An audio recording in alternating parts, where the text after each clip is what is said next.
Il dit la prospérité que je te souhaite et la bonne santé que je te souhaite, c'est lié à la prospérité de ton âme. C'est lié à l'état, à l'image de ton âme. Alléluia. Voilà pourquoi, quand tu comprends cette vérité, tu vas comprendre que ça ne suffit pas juste d'avoir une prophétie.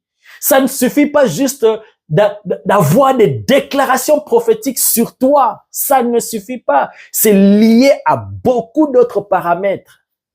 Ce message nous permet de comprendre, surtout pour ceux qui se demandent, mais on m'a déclaré ceci, on avait prophétisé pour moi ça, mais pourquoi je ne vois pas? Oui, parce que tu as pensé qu'il suffit juste qu'on déclare sur toi.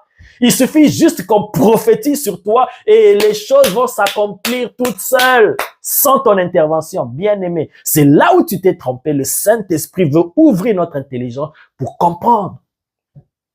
Ici, l'apôtre Jean, il rattache la prospérité à tous égards qu'il souhaite et la bonne santé à l'état de l'âme de Gaius. Ah oui, et ça, l'état de ton âme, ça ne dépend pas de Dieu, ça dépend de toi-même.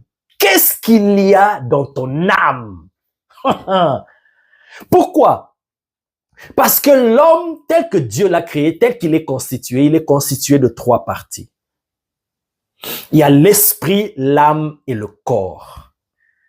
Et la véritable personnalité, le vrai toi, c'est l'âme.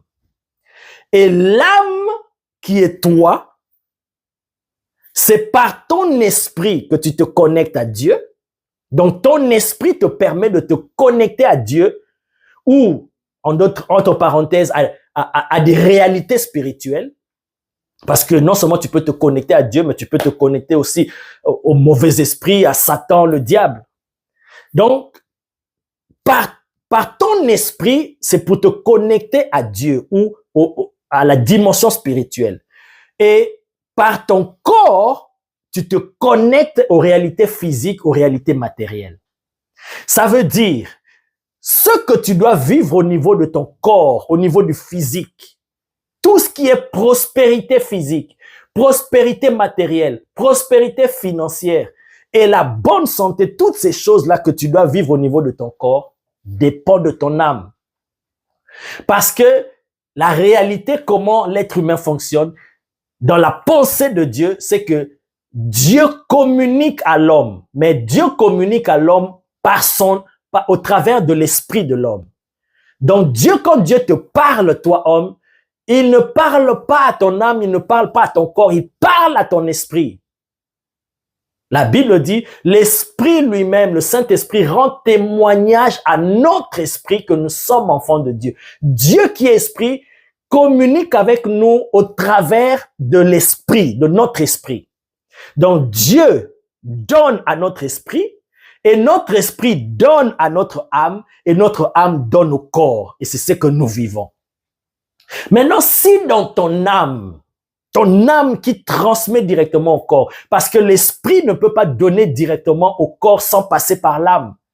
Ça ne se fait pas. C'est l'âme, après avoir reçu, donne au corps. Maintenant, si dans ton âme, il y a des mauvaises choses, c'est là le problème central. Et l'apôtre Jean dit, je souhaite que tu prospères à tous égards et sois en bonne santé comme prospère l'état de ton âme.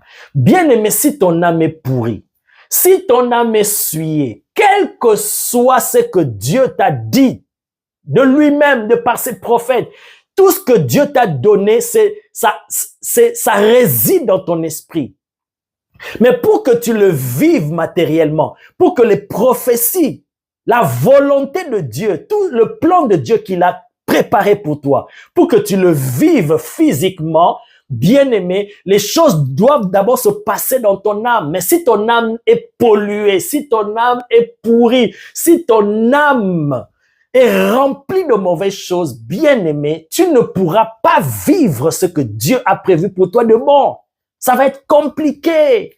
Voilà pourquoi la prospérité à tous égards que souhaite l'apôtre Jean et la bonne santé dépendent de l'âme. Oui, je donne un exemple. Je descends sur terre concrètement pour expliquer. Si dans ton âme, tu es tout le temps triste, bien-aimé, tu ne peux pas être en bonne santé. Vous comprenez maintenant? Donc, l'apôtre Jean ne peut pas imposer que tu sois en bonne santé sans le concours de ton âme. Parce que si dans ton âme, il y a trop de tristesse, il y a la jalousie, il y a la haine, bien-aimé, ça va créer des maladies en toi, des maladies qu'on appelle des maladies psychosomatiques, qui sont liées à l'âme. Ça provient de ton âme. Comment tu vas être en bonne santé? Le cancer, le diabète, bien-aimé, toutes ces choses-là, les AVC. Aujourd'hui, on nous explique que parfois, c'est lié à des soucis, à des stress, trop de stress. Mais c'est dans ton âme.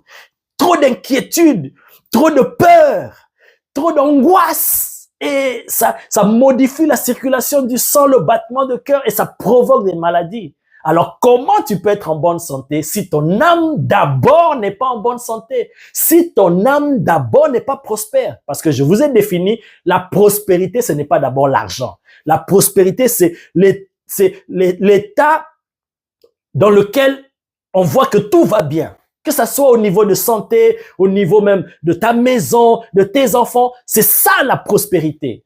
La prospérité, ce n'est pas d'abord l'argent, le matériel d'abord, non. La prospérité, c'est le fait que tout aille bien.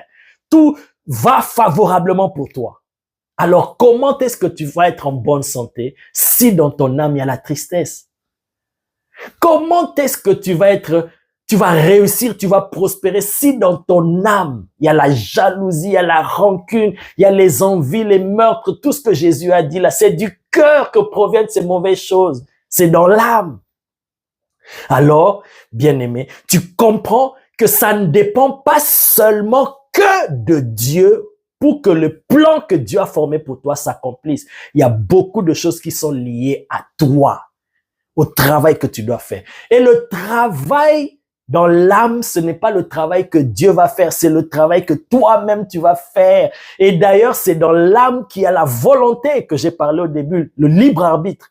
Vous voyez maintenant, vous comprenez que tout est relié. Alors, comme la Bible dit, veille sur ton cœur, veille sur ton âme, parce que c'est de lui que viennent les sources de la vie. Tout dépend de là. Ah, vous comprenez? Tout ne dépend pas que de Dieu. Comme Jésus a dit à cette maman-là de Jacques et Jean.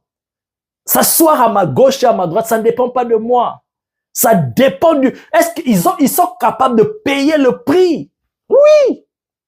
Il ne suffit pas que j'ordonne, comme la maman a demandé, j'ordonne à partir d'aujourd'hui que Jean et Jacques seront dans mon royaume. Non. Qu'est-ce qu'ils ont fait? Il y a des actes que vous devez poser. Ah oui. Exactement avec la prospérité, exactement avec la bonne santé. C'est lié à toi-même et le travail dans ton âme, bien-aimé. Parce que ta prospérité, comme l'apôtre Jean a souhaité ici, la prospérité va dépendre de l'état de ton âme, de l'image de ton âme. Alors, la clé, comme Proverbe dit, c'est de ton cœur, de ton âme que viennent les sources de la vie. Alors, travaille ton âme. Et ce travail-là, c'est toi-même. Tu vas le faire toi-même comment? Parce que pour que Dieu le fasse, il faut que toi-même tu cries à lui, Seigneur, ôte la jalousie dans mon cœur, ôte les mauvaises choses, ôte la rancune, le manque de pardon, ôte toutes ces choses dans mon cœur. Telle personne, je dis que je vais jamais lui pardonner à cause de ce qu'il m'a fait. Bien aimé, tu ne bloques pas la personne, tu te bloques toi-même. Alors tu ne vas pas vivre la prospérité et ça peut jouer sur ta santé. Alléluia. Vous voyez maintenant pourquoi ça ne dépend pas que de Dieu seulement pour déclarer que tu sois en bonne santé et que tu réussisses parce que c'est lié à beaucoup de paramètres, surtout des paramètres qui sont liés à ton âme, là où il y a la volonté. De toi-même, tu ne peux pas réussir ce travail, mais il faut crier à l'Éternel. Ah oui. Je vais terminer en disant ceci pour que tu comprennes encore mieux ce mécanisme. Sache que l'homme, comme j'ai expliqué, est en 3 dimensions, esprit, âme et corps. Même quand on parle du salut, voilà pourquoi au début dans mon introduction, je vous ai expliqué, par rapport au salut, Dieu ne peut pas, quelle que soit sa toute-puissance, décréter qu'à partir d'aujourd'hui, tous les hommes sont sauvés et les hommes sont sauvés. Non, parce qu'il y a beaucoup de paramètres qui sont liés au libre arbitre de l'homme. Ah oui. Et ça, là, il faut que l'homme participe. Alléluia. Il faut que l'homme participe. Il faut que l'homme puisse y participer. Et le salut de l'homme, tu dois comprendre que c'est en 3 phases. Quand nous disons que nous sommes sauvés, Jésus est mort pour nous, nous sommes sauvés, oui. Nous sommes sauvés directement dans notre esprit. L'esprit est directement sauvé quand nous recevons Jésus. Directement. Nous sommes sauvés. Nous sommes devenus enfants de Dieu. Nous sommes transportés du royaume des ténèbres jusqu'au royaume de lumière. Nous sommes sauvés dans notre esprit. Mais l'âme n'est pas encore sauvée. L'âme est en train d'être sauvée, est en processus du salut. Et le corps, lui, il sera sauvé. Lors de l'enlèvement, lors de la résurrection, le corps sera transformé. Voilà pourquoi quand nous avons reçu Jésus, nous disons nous sommes sauvés, mais mon corps reste le même. Je n'ai pas changé de taille, je n'ai pas changé de teint, je suis toujours le même. Mais à la résurrection, après l'enlèvement bien-aimé, j'aurai un corps glorieux. La Bible dit le corps qui était enterré, infirme, malade, il va ressusciter plein de force, plein de gloire. Vous voyez? Donc, l'esprit de l'homme est directement sauvé lors du salut. L'âme est en train d'être sauvée et le corps sera sauvé. Donc, ton âme doit subir un travail au quotidien, bien-aimé.